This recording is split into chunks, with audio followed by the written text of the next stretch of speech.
என் இனிய உலகத்தமிழ் மக்களே, தாய்மார்களே, பெரியோர்களே, சிறார்களே, என் அருமைச் சீடர்களே, யோக நண்பர்களே, யோக விரும்பிகளே, உங்கள் அனைவருக்கும் என் இனிய காலை வணக்கம். கலைஞர் தொலைக்காட்சி நிகழ்ச்சியில் நலமுடன் வாழ என்னும் பிரிவில் யோகாசனத்திற்கு அதிக முக்கியத்துவம் கொடுத்திருப்பதை நீங்கள் அறிவீர்கள்.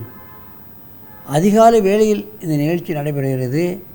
மக்கள் எல்லோரும் இதை பார்த்து பழக வேண்டும். அவர்களுக்கு ஏற்பட்டிருக்கின்ற சிரமங்களை நீக்கிக் கொள்ள வேண்டும். அன்று முழுவதும் மகிழ்ச்சியாக இருக்க வேண்டும் என்ற காரணத்தினால்தான் அதிகாலை வேளையில் இது துவங்கப்பட்டிருக்கின்றது. உலகமெல்லாம் இருக்கின்ற தமிழ் மக்களும் பாஷை தெரிந்தவர்களும் தெரியாதவர்களும் பார்த்து பழகி தங்களுக்கு ஏற்பட்டிருக்கின்ற பல்வேறு பிரச்சனைகளை நீக்கி கொண்டிருக்கிறார்கள். ஏன் யோகாசன ஆசிரியர்களாகவும் மாறிக்கொண்டிருக்கிறார்கள் என்பதுதான் உண்மை. அந்த நிலையில் இன்றைக்கு பார்ப்பீர்களானால் நமது அரங்கிற்கு 2 மாணவர்கள் வந்திருக்கிறார்கள். இனியன், எழிலன், 14 வயசு 11 வயசு. அவர்கள் டாக்டர் ஜிஎஸ் கல்யாணசுந்தரம் மெட்ரிகுலேஷன் பள்ளியில் இருந்து வந்திருக்கிறார்கள். அவர்கள் இப்பொழுது லிங்காசனத்தை செய்ய போகிறார்கள்.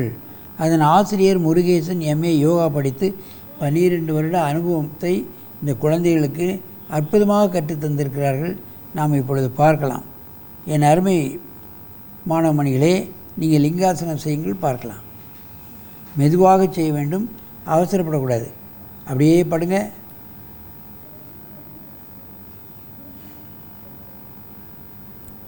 காலை ஃப்ளாட்டாக விடு. இந்த கால் பாதத்தை இப்படி ஃப்ளாட்டாக விட்டுறணும். இப்படி விட்டுறணும். காதுக்கு போகணும், காது முட்டுக்கு போயிடணும். அதுதான் கரெக்ட். கையை சுருக்கு, கையை அகலப்படுத்தியிருக்க, கையை சுருக்கு, அப்படியே சுருக்கு, விரலை சேர்த்துக்கோ. லிங்காசனம், சிவலிங்கம் போன்று இருக்கின்ற காரணத்தினால் லிங்காசனம் என்று வைத்திருக்கிறார்கள். இதற்கு இன்னொரு பேரும் உண்டு, கர்ணபீட ஆசனம். இதனுடைய தன்மை என்னவென்று கேட்டால், காது செவிடானவர்களுக்கும் இந்த ஆசனத்தை பழகினால் காது நன்றாக கேட்கும் என்பதுதான் அந்த யோக இலக்கியங்கள் சொல்லப்பட்டிருக்கிறது. எல்லா வியாதிக்கும் மருந்து சொன்ன நமது திருமூலர் இந்த காதுக்கென்றே தனியாக ஆசனம், கர்ணபீட ஆசனம் என்று சொல்வார்கள். கர்ணபீடம் என்றால் காது, கர்ணபீட ஆசனம். கர்ணம் என்றால் காது, காது ஆசனம் என்றே பெயர் கொடுத்திருக்கிறார்கள். மெதுவாக இறக்குங்கள். காலை நீட்டி மூச்சு இழுத்து கொள்ளுங்கள். மீண்டும் ஒரு முறை செய்யுங்கள்.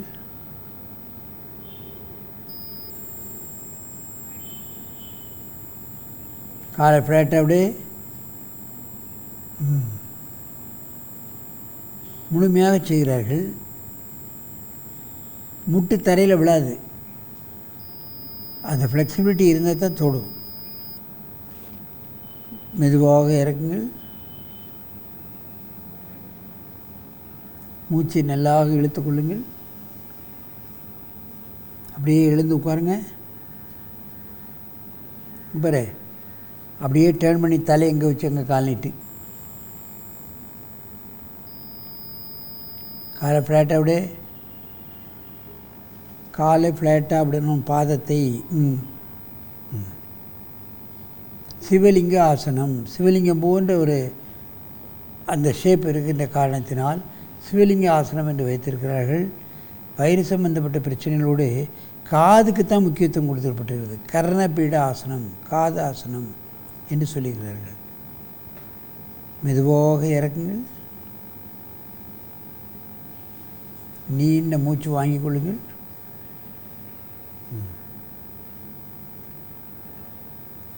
மீண்டும் ஒரு முறை செய்யுங்கள்.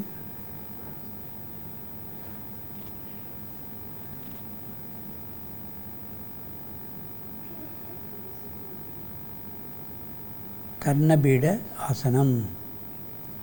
மெதுவாக இறக்குங்கள். என் அருமை பெரியவர்களே, தாய்மார்களே, எந்த நோய்க்கும் ஆசனங்களிலிருந்து நாம் விடுபட முடியும் என்பதை எனது 70 வருடகால அனுபவத்தை உங்களுக்கு நான் சொல்லிக்கொள்ள விரும்புகின்றேன். நீங்கள் தவறாக செய்யக்கூடிய ஆசனங்களிலும் முழுமையான பலன் உங்களுக்கு கிடைக்கும் என்பது என்னுடைய எக்ஸ்பீரியன்ஸ். ஏதோ அந்த ஆசனத்தை கரெக்டாக செய்தால் தான் பலம் என்பது கிடையாது. நீங்கள் ஆரம்பித்த 4-5 ஆள்லேயே உணர ஆரம்பிச்சிடுவீங்க. ஆகா, தெரியாமல் போயிட்டோமே, இவ்வளோ நாள் மருந்து மாத்திரை ஆப்ரேஷன் போயிட்டோமே அப்படின்னு நினைப்பீங்க. இது ஒரு மருந்தில்லா மருத்துவம். நமக்கு நாமே டாக்டர் ஆகிக்கொண்டு செய்யக்கூடிய ஒரு அற்புதமான யோக வழி. ஆகவே இந்த வழியை விடாதீர்கள். சிறுவர் முதல் பெரியோர்கள் வரை பழகி தங்களுக்கு ஏற்பட்டிருக்கின்ற பல்வேறு பிரச்சனைகளை நீக்கி என்றும் ஆரோக்கியமாக நெடிது இனிது வாழ வேண்டும் என்று கேட்டு உங்களிடமிருந்து விடைபெறுவது ஆசனம் ஆண்டியப்பன். வணக்கம்.